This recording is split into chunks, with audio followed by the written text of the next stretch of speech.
Sing it. All my words fall short. I've got nothing new. How could I express all my gratitude? I could sing these songs as I often do, but every song must end, and you never do. So I'll throw up my hands, praise you again and again, 'cause all that I have is a hallelujah, hallelujah. And I know it's not much, I'm nothing else fit for a king, except for my heart singing hallelujah, hallelujah.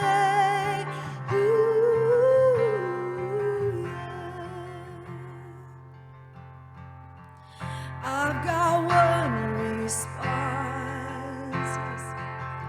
I've got just one move, with my arms stretched wide, I will worship you. So I'll throw up my hands, I'll praise you again and again. With all of my heart, I'll sing hallelujah, hallelujah. And I know it's not much, I'm nothing else fit for a king, except for my heart singing hallelujah, hallelujah.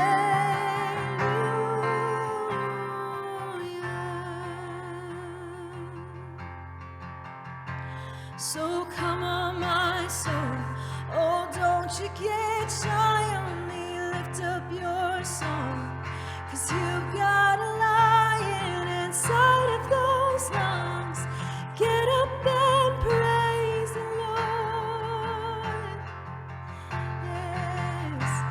So come on, my soul, oh, don't you get shy on me, lift up your song, 'cause you've got a lion inside of those lungs. Get up and praise the Lord. So come on, my soul, oh, don't you get shy on me, lift up your song, 'cause you've got a lion inside of those lungs. Get up and praise the Lord. Come on, so sing, so come on. So come on, my soul, oh, don't you get shy on me, lift up your song, 'cause you've got a lion inside of those lungs. Get up and praise the Lord. Oh,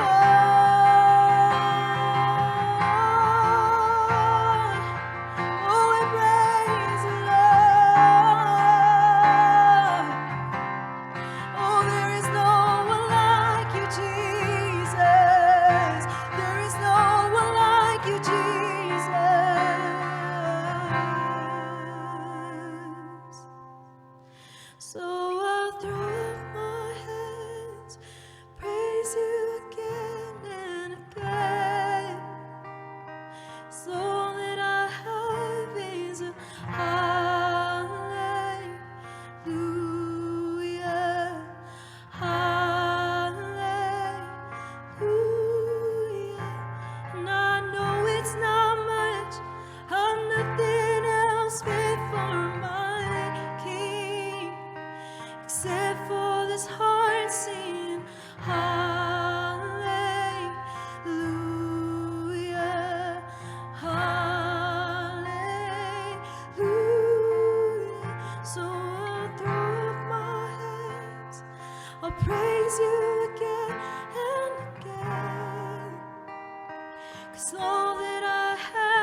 God, we give you our thanks, our praise ahead of time for everything good that comes from our time together.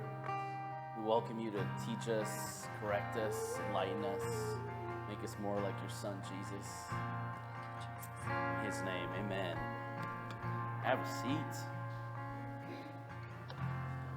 We are almost done with Mark 15. By my estimation, we have 3 weeks left.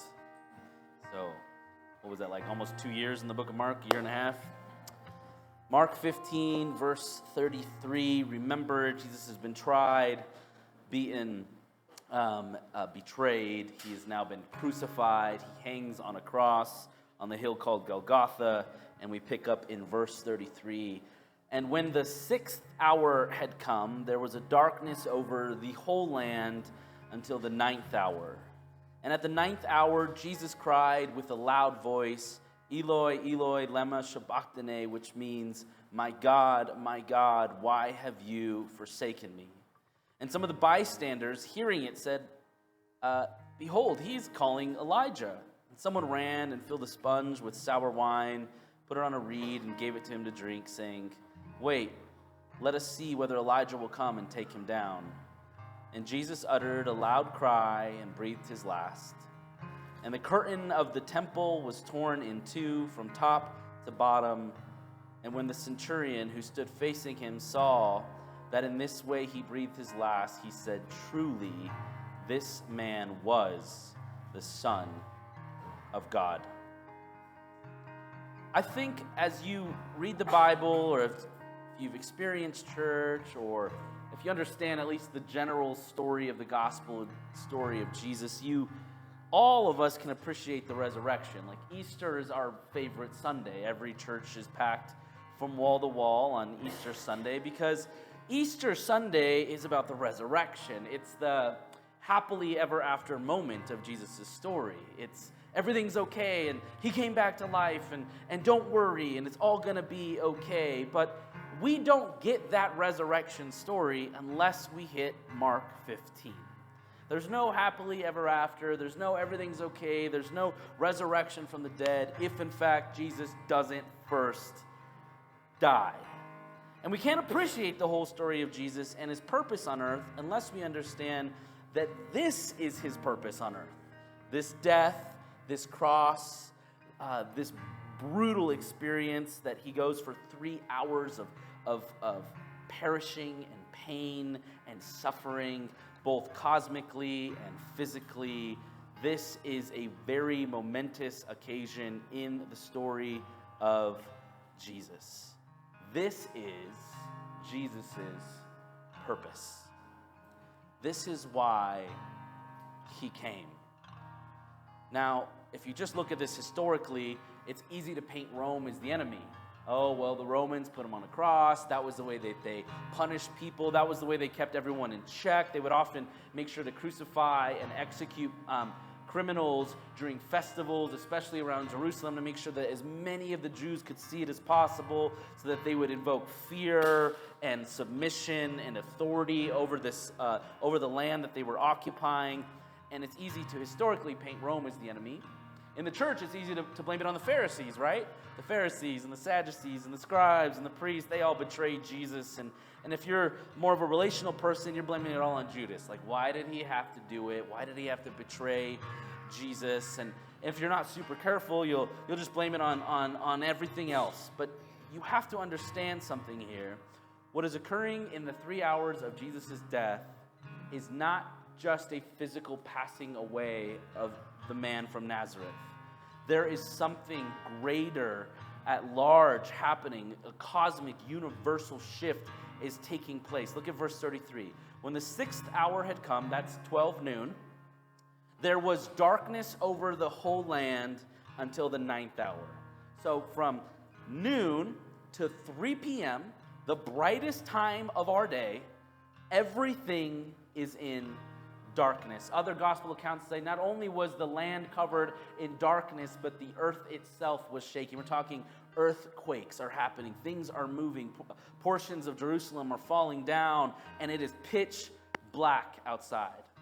This week we went camping with the kids, and we were out in the mountains, and it was this bright, beautiful, sunny day, And as you know, that's never how it works when you're camping in a tent with children. So the clouds started coming in, and I noticed, okay, we might get some rain. But in about 10 minutes, you could see this cloud encircling the mountain that we're on, and then it's dark, and then it's raining, and apparently we got some hail too. But I just remember that moment of like, okay, it got dark, but it was still not that dark, right? Like when it's overcast, everyone's a little gloomy, and it's hard to wake up, and it's a little shadowed, but it's not dark. What the Bible describes in 3 separate accounts is that it's pitch black outside. It's as if the sun is not shining at all. Something has shifted. Darkness grows over the whole land, and all of the people who are reviling and mocking and teasing Jesus all of a sudden shut up. No one is mocking Jesus during those 3 hours. Can you imagine you're there, this guy says he's God's son, we're going to kill him, let's go watch this. The crowds and the multitudes gather, his disciples are there, Mary, his mother, Mary Magdalene are there, and they're watching from a distance. And as Jesus begins to start passing away over a 3-hour period, it's pitch black outside.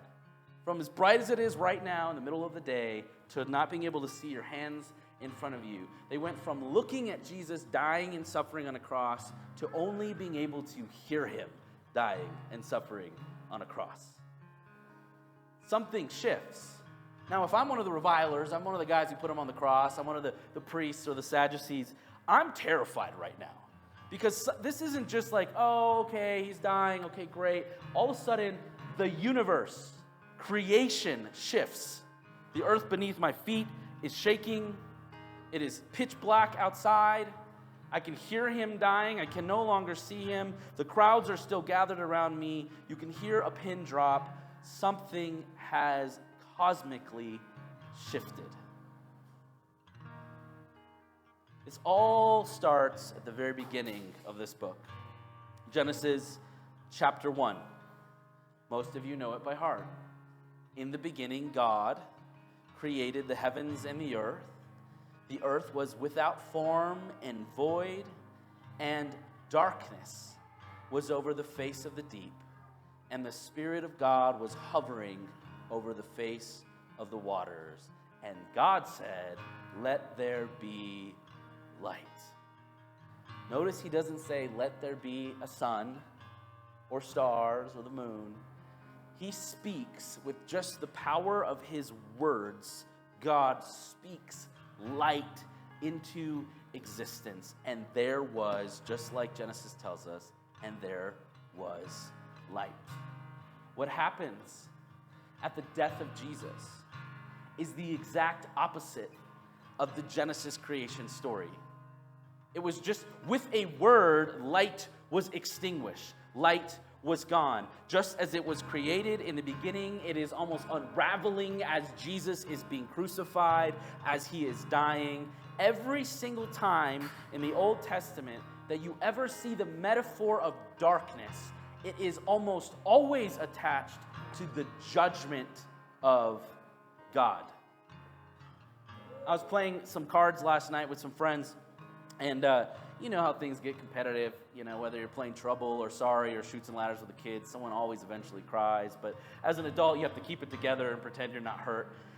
And I'm playing cards, and I could tell things were, okay, things are starting to shift, and people were starting to advance above me, and I was losing. Someone said it, and it just rang in my ears. They said, "Oh, it looks like Ray's playing for keeps." And I think they were doing it to encourage me because I was losing. But I thought about that phrase all morning, playing for keeps, playing for keeps. And it really resonated after studying for this sermon is this: our God plays for keeps.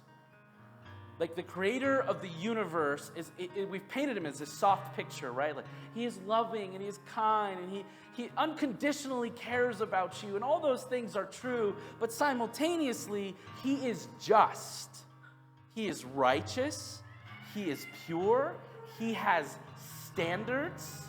He has laws and precepts. He has expectations of mankind. He is perfect and holy and righteous. And he plays for keeps. I think about the moment that Moses, after the Exodus, he delivers the people from Egypt and slavery, and Moses goes to the top of the mountain to meet with God, and the people get nervous. Moses has been up there a long time. I don't know if this is going to work. Did God bring us out here just to die in this wilderness? Well, why is he gone so long? So they go to Moses, his right-hand man. They're like, Aaron, listen, you need to do something. Moses is probably dead up there. We need to figure this out. And everyone says, we need to worship something. They all pitch in all of their gold, all of their valuable metals, and they construct this golden statue of a calf and begin to worship it and sing to it. Gospel accounts, Old Testament accounts tell us that it was so loud that Moses could hear it coming down from the mountain. We are talking about an entire nation, 2+ million Jewish people surrounding a golden calf that they have constructed to worship it, to save them, with their leader Aaron leading the worship, right? They're all singing and chanting. One account in the Old Testament says that Joshua, miles away, heard the cries around the golden calf and assumed that the Israelites were at war.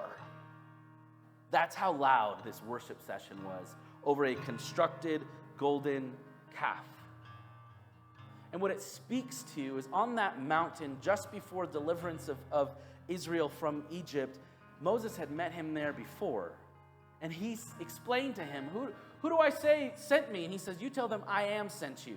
Well, who is that? He says, I am the Lord. I am gracious and merciful. I am slow to anger. I am abounding in love, but I am just.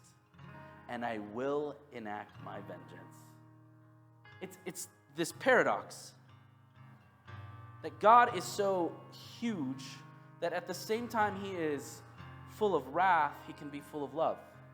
At the same time he demands justice, he can enact mercy and grace. And that conundrum doesn't sit well in our human minds, and so what do? We craft up an image. We can't see this God. We can't hear this God. Moses is supposedly up there meeting with this God. We need something we can see and touch and feel that looks like something we understand on this planet, something like an animal, something we can construct with our own hands, something we can dance around and worship and see visibly. So let's craft up this image of a God and worship it, because that's a God we can understand. And when Moses comes down from the mountains, he's carrying God's law, and he sees it, and he's indignant. I was gone for just a few days. You couldn't even handle a few days. I went and met with God, and God turns to Moses, and he goes, well, let's kill them all.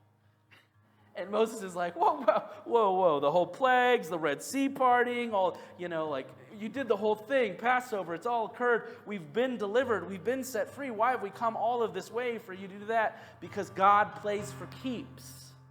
You either obey and follow, or you don't. You either follow what he tells you and do what he says, or you, like the Jewish people, you craft up an image of him. I believe this is what's happened in the Western society in the last several hundred years. I believe that God of the Bible is so large and such a conundrum and so complex that it's hard for us to grasp all that he is. And so because we cannot, and because we must understand and explain everything and be able to have a handle on all things in our life and have some semblance of control, we craft up an image of him. And so we've crafted it up, and we've seen it over the last 2,000 years specifically. How many times have you seen a poster in a thrift store of Jesus with blonde hair and blue eyes and white skin? What are we doing? We're crafting up a golden image. Something we can relate to and connect to and understand and minimize and box in, because then that kind of Jesus, we can deal with that. We'll sing to that. How many conferences and how many giant assemblies have we put together over the last 2,000 years where we come together and we worship a formed image of who Christ is and not actually who Christ was? How many times have we waved the banner of Jesus over warfare and bloodshed and hate, or attached it to our political party? We are like the Israelites. We are constantly crafting up an image of something to worship. And now Jesus is dying, and the darkness overcomes. God's judgment is being enacted. Not on you, not on me, but on Jesus. Because God plays for keeps. What he said he'll do, he must do. He has made a covenant with Israel to deliver them. He has made a covenant with his son and how they will deliver them, and he will follow through. His son hangs on a cross, and judgment comes down on Jesus. Jesus is on the cross, and he's crying out, and he says something in his language, Eloi, Eloi, lama sabachthani, which just means, my God, why have you forsaken me? For the first time in Jesus' existence, he is alone. That God, his Father, turns his back on his son.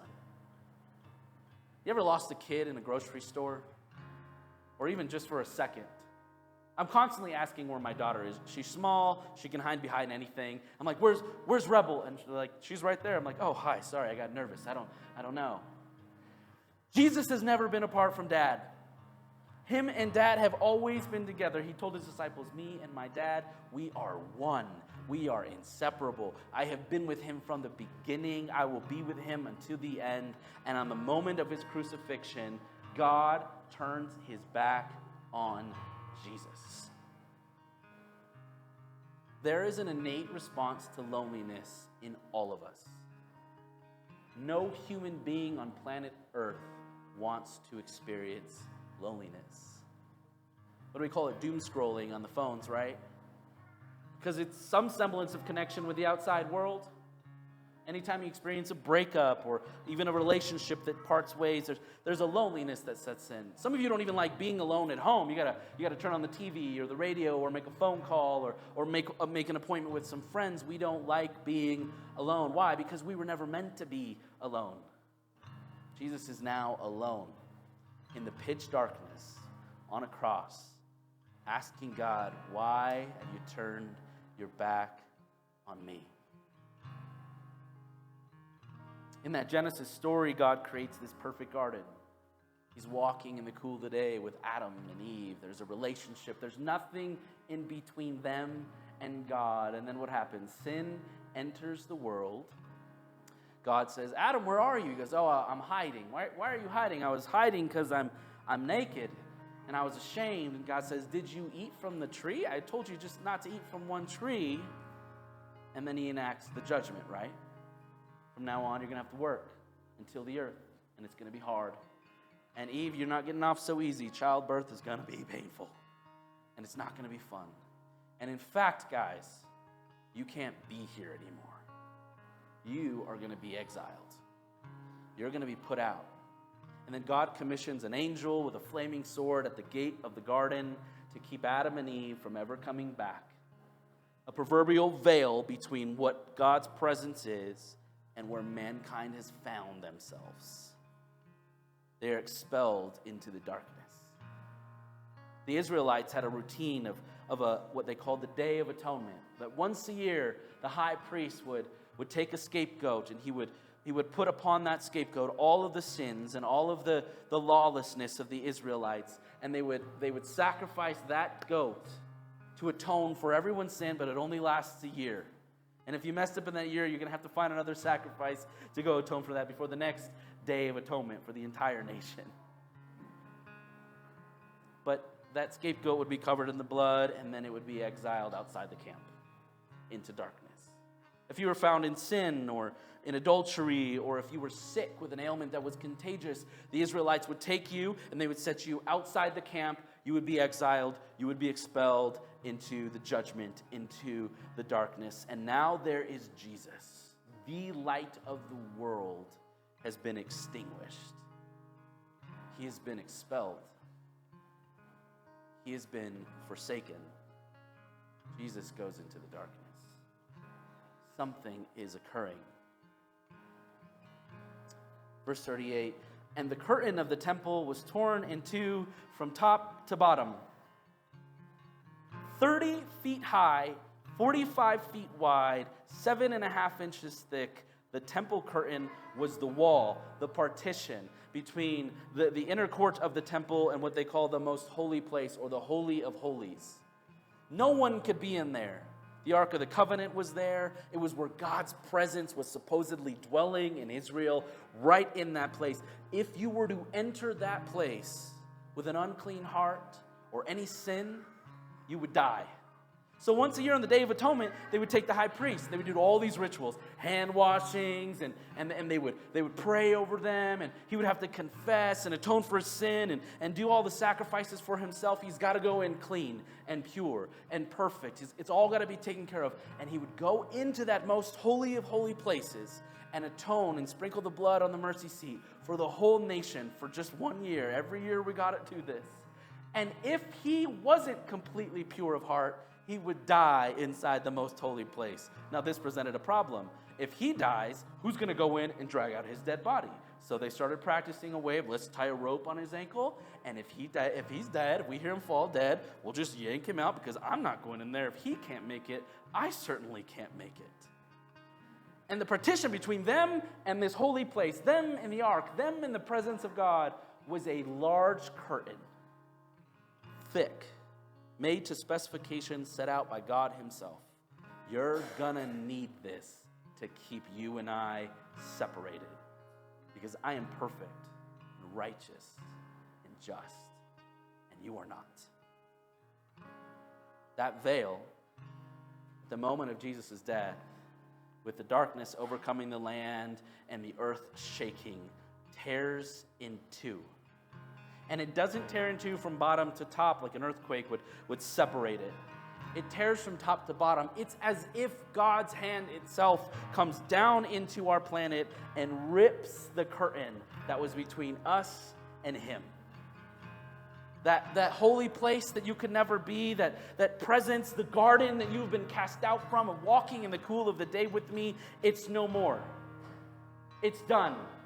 And you want to know why I know that's specifically what is taking place? Because the other accounts of the gospel, Matthew and Mark, or Matthew and John, they say that at the moment of Jesus' death, right before he breathes his last, he exclaims something. He says something in their everyday language. He says, "Tetelestai," which means it is finished. Now for you and I, that's like that moment where like in the movie, we're like, yeah, he's not dead, it's okay, and he's breaking through. No. That was the exact phrase that every single Jew in that crowd had heard every single year of their life on that Day of Atonement. Every year, on the Day of Atonement, the high priest would take the sacrifices. He would sprinkle the blood on the mercy seat in the Holy of Holies. If he didn't drop dead, he would come out of that curtain, from behind that veil, present himself to the nation of Israel, and exclaim, "Tetelestai," it's finished. And for them, it might have bought them a year. For most, maybe a few days. It's finished. It's done. And all of Israel would cheer, and feasts and festivals would commence. Jesus is on a cross. It's pitch black outside. The earth is shaking. Everyone is losing their minds. And from afar off, you hear the exclamations from Jerusalem. The temple veil is torn. Well, where's the chief priests and the high priests right now? Are they in the temple? No, they're standing at the crucifixion of Jesus, reviling him. That'd be like if you found out your office got flooded. You're like, wait, what? What's going on? Oh, it's all falling apart over there. I don't know what's going on. The veil is torn, and Jesus, as he hears it, it's finished. Tetelestai. I can't imagine what it must have felt like to be a Jewish person, or specifically to be one of these religious guys. That was their job, that was their purpose, that was their mission, to be in that temple, to go into that holies of holies. Their whole life was in preparation to one day officiate the Feast of Atonement, to go behind that veil, to sprinkle the blood, and to come out and for them to say, it's finished. But instead, the man they reviled and have accused and nailed to a cross says it for them. Mankind had been expelled from the garden, cast out into darkness, away from God's presence, a separation, a curtain, A veil had always been between the two. And at the moment of Jesus being exiled, our expulsion ends. Let that sink in. At the moment of God turning his back on his only son, he turns his face towards you and I. Sin has to be settled with.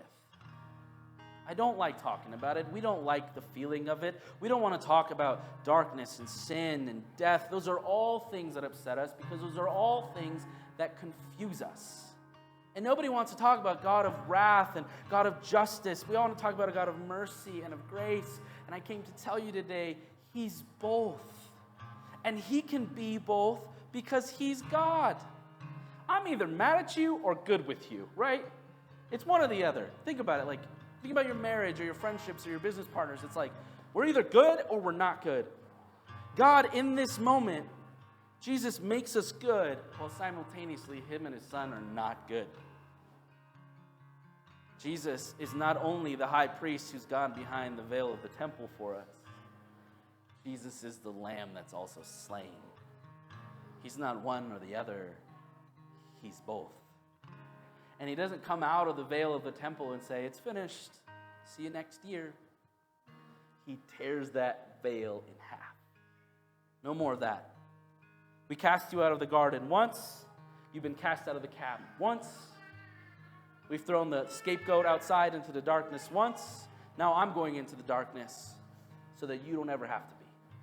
Now I go behind the veil so that you don't ever have to deal with the curtain anymore, any separation anymore.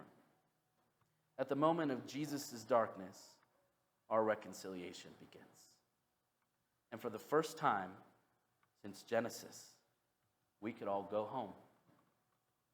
We could all go back to the garden. There's something special about getting back home, right? You go on a trip, or there's business or vacation or whatever, but there's something special about pulling into your neighborhood, unbuckling the seatbelt, like, okay, I'm comfortable again. This feels good. That's the moment spiritually for all of us at the death of Jesus. We can finally go home. He's atoned for sin. He's settled the tab. He suffered the justice of God. No more need for a veil, and there's really no more need for a temple. The exile is over. And when the centurion, verse 39, who stood facing him, saw that in this way he breathed his last, he said, truly, this man was the Son of God. A Gentile, a Roman, not of any Jewish descent, who's pledged his allegiance to Caesar, experiences all this. Yeah, let's kill him. What did he do? I don't know. They told me to kill him. Okay, great. Pilate said so. Let's get him up there. Hey, you, carry this cross for him. I don't know if he's one of the ones who cast lots for his coat. I don't know if he's one who put the actual nails, these iron rods, into his hands and into his feet, or maybe he was the one who crowned him with thorns, or put the sign, Hail, King of the Jews, next to his face. Maybe he was one who beat him, or maybe he was the one who was commissioned to flog him. I don't know. We have no context. But whatever the event, he is there during all of it. And during the earth shaking and the sky growing dark and the religious people losing their minds over the veil being torn in half. And when he breathes his last and says, it's finished, something happens in him. Something shifts. It says he was the one facing Jesus, the one who stood facing him. His whole job was to make sure that Jesus died. Hey man, what do you guys need? Well, could you just stand in front of him and let us know when he stops breathing? Sure, I'll do that. Watching all of this occur, watching all of this take place. But for him, the last words of Jesus were different than the Jewish hearers. Because for the Jewish hearers, that was the phrase the priest would say on the Day of Atonement, tetelestai, it's finished. But for the Romans, tetelestai was a phrase they would use when a debt was paid. You order up some merchandise from me, it is delivered, I send a bill, you send money, When I'm done with it, I take the invoice and I stamp it, paid in full, tetelestai. It is an exchange of goods. It is payment. For us, we don't like to think we're in debt to God. But it's not a monetary debt. Everyone's got a little monetary debt, right? Got a little credit card. Oh, yeah, we haven't paid that bill yet. P&M always is there on time to come and knock on the door and let you know, okay, there it is. There's the mail. There's the bill. We all experience debt, financial debt. But Jesus didn't come to pay off your financial debts. Shocker. He came to pay our moral debt. Something happens to this Roman soldier. He's like, I don't know where I just got roped into. But whatever just happened is significant and important. And let's all admit, something was different about this man. Something significant has just occurred. He is the first after the death of Jesus to profess that he was truly the Son of God. And he was not even of Jewish descent. A Gentile, one who carried out his crucifixion, or at least was complicit, calls it as he sees it. Truly, he says, this man was the Son of God. The earth has shaken, darkness has overcome, the veil has been torn in two, Jesus' blood and water are flowing to the ground, and you don't experience all that and not be changed. I think our world has convinced themselves that Jesus is a nice story. Maybe he was a good man or a prophet. Hey, maybe there was some type of divine nature in who he was. But that's all of us building up a golden calf. I want to understand him. Like if Jesus is real, if this really happened, if this really occurred, I need it to be boxed up and pretty and explainable and something I can surround and encompass, and I can decide how I sing and how I chant and how I worship and what I do. I need to be able to grasp this fully. And most of us still don't get it. I've been following Jesus for the majority of my life and preaching this gospel for 15 years, and still I'm like, God, what is something is large happening here. Yes, he died on a cross. And yes, he did it because he loves you. But he did it to satisfy a debt. A debt you and I could never have paid. That no religion, no moral compass, no good deeds, no amount of money or success or love could ever have satisfied. Because God plays for keeps, and we broke the rules. Someone has to pay. And by his grace, it's not you and I. It was him. That God's like, I am just, and something has to be satisfied here. It has to be reconciled. Payment has to be made. I'll pay it. I'll do it. So they made an agreement, the Father, Son, and the Spirit. This is how it'll happen.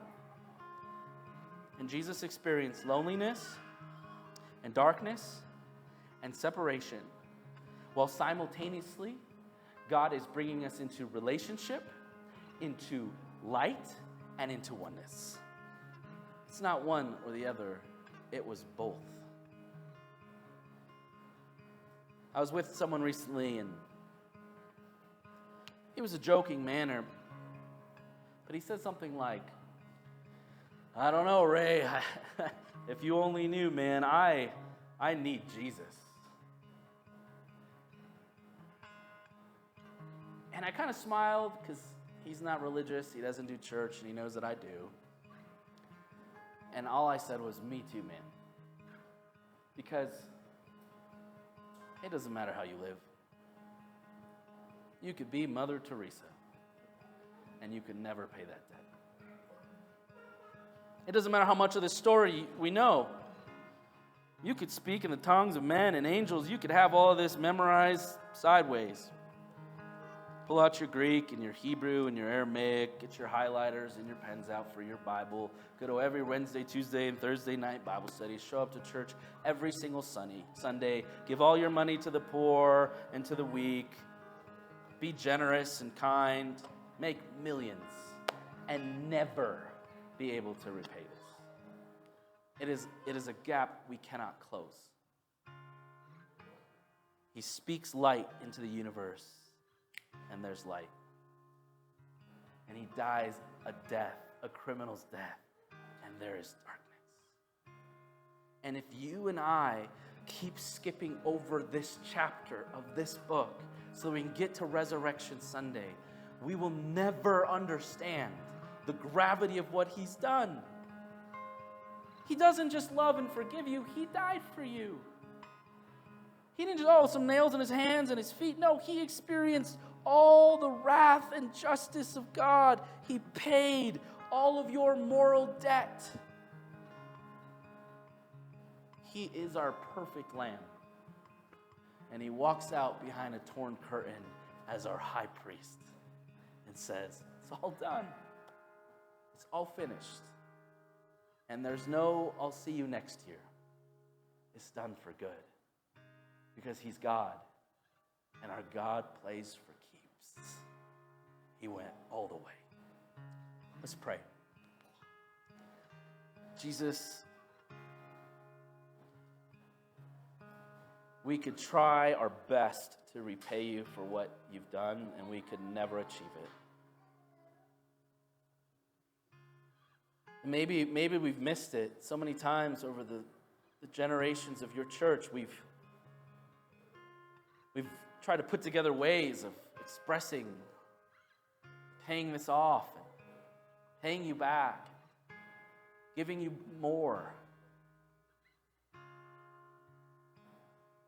This is a gift. We just receive it. We can't achieve it.